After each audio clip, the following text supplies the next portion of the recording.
I was a child and teenager with extreme anxiety and doubts of self-worth. Coming from that background, a story I heard on an Aubrey Marcus podcast recently really struck me.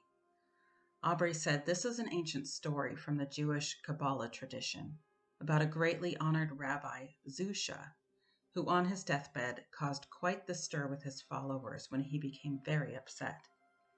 They questioned why he was upset. If what he'd been teaching them his whole life about God was true, he had no reason to be upset about dying.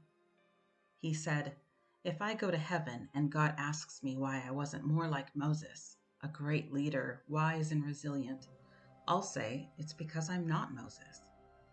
If God asks me why I wasn't more like Rumi, an amazing poet who could bring the awareness of the divine with words alone, I'll say it's because I'm not Rumi. But what if he asks why I wasn't more like Zusha?" The moral of the story is to not spend your life trying to be like other people.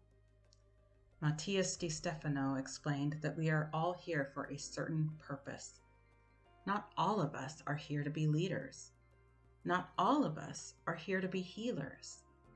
All we need to do to fulfill our purpose is to follow our passion and our joy. We may not be fortunate enough to do this in our careers, so if not, we can still do this in our personal lives. Growing up, I was always looking to others for how to be, for how I wasn't good enough, for how I should morph myself into being something else instead. Always someone else's ideal, someone else's value system. In fact, this trend persisted into adulthood, often going unnoticed because I had conditioned myself so completely to try to fit someone else's standards. I'm so happy to be following my own path now and pursuing my own interests. I still struggle with comparing myself to others, but I'm learning more and more to rely on divine timing and trust in the plan the universe has for me.